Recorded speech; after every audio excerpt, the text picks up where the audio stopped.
I know this might sound unbelievable today, but there was a moment in American history when a group of powerful, wealthy businessmen quietly explored the idea of overthrowing the government, not through elections, not through debate, but through a coup. They had money, they had connections. What they didn't have was the right man. The plan, later known as the business plot, was shockingly direct. Recruit thousands of disillusioned war veterans, march on Washington, remove President Franklin D. Roosevelt, and replace him with a temporary strongman, a decorated Marine general named Smedley Butler, a dictator just long enough to fix the country, because historically, that always ends well. There was just one problem. The man they chose wasn't who they thought he was.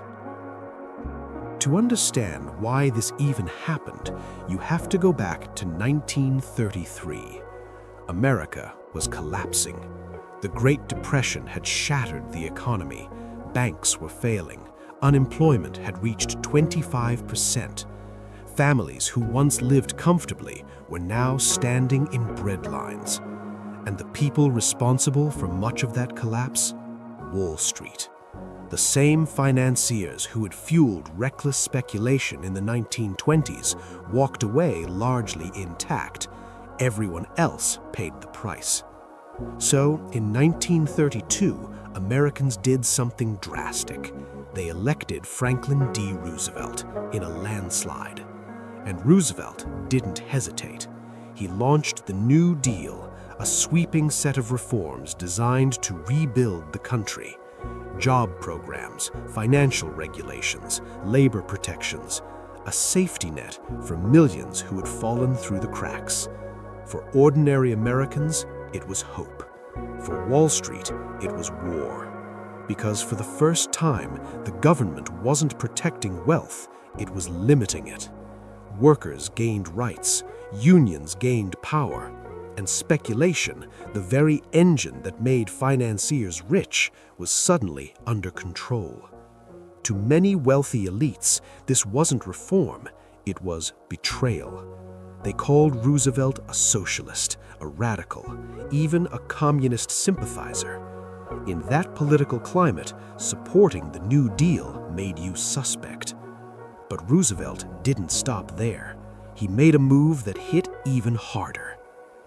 In April 1933, he signed Executive Order 6102. It made it illegal for Americans to hoard gold. Citizens were forced to turn in their gold, coins, bullion, certificates to the Federal Reserve in exchange for paper money at a fixed rate. Then, just 1 year later, the government raised the price of gold.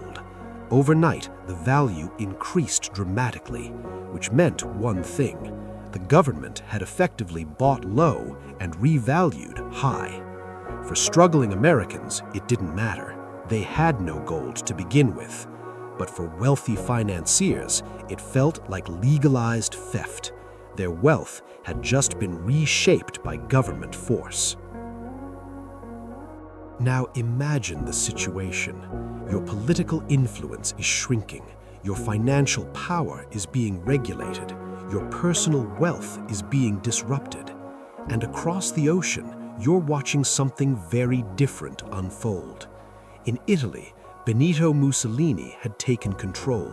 He crushed labor unions, silenced opposition, and handed power back to industrialists. Portugal, Hungary, Spain, even early signs in Germany. A pattern was emerging. Economic crisis leading to authoritarian control. And for wealthy elites, that model had a certain appeal. No unions, no regulation, just order and control. Fascism didn't look like a threat, it looked like a solution. So these men didn't just complain, they acted. They needed a leader, someone respected, someone who could rally veterans. They chose Major General Smedley Butler, a war hero, highly decorated, deeply trusted by soldiers. On paper, he was perfect, but they made one fatal mistake. They didn't listen to what he actually believed. Because by the 1930s, Butler had changed.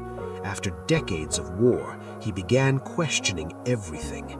He openly criticized corporate influence. He accused big business of using the military as muscle. He even called himself a racketeer for capitalism.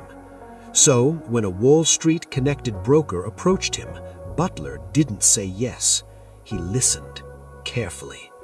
The offers grew stranger. Money was mentioned, millions. Trips to Europe were described, studying how fascist movements had mobilized veterans.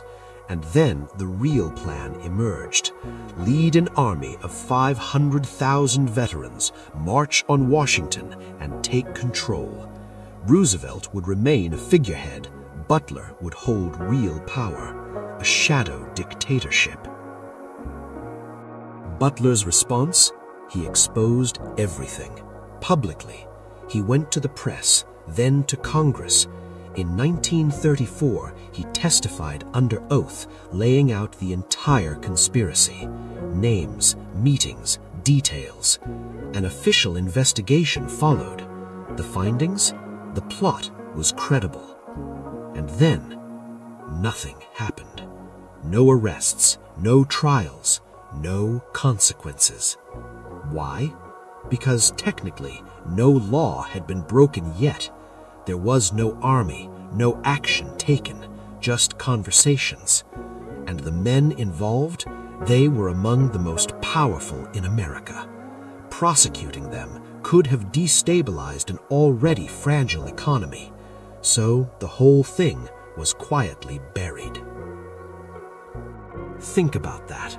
One of the most serious alleged coup attempts in U.S. history, and no one was punished.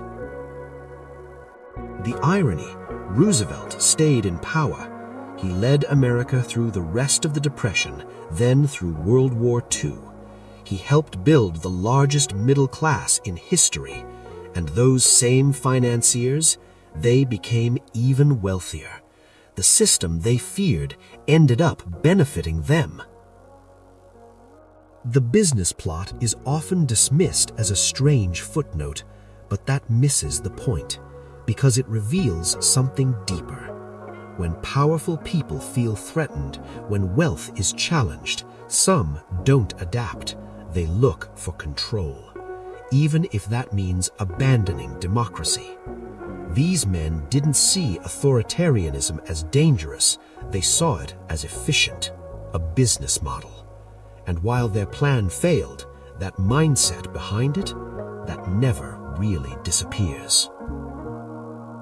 So the real question isn't, did this happen? It did. The real question is, could it happen again? If you want to understand how similar ideas succeeded elsewhere, look at Benito Mussolini's rise in Italy, because the blueprint these men followed was already being tested in real time. And if you want to keep uncovering stories like this, make sure you're paying attention, because history doesn't repeat, it does leave patterns.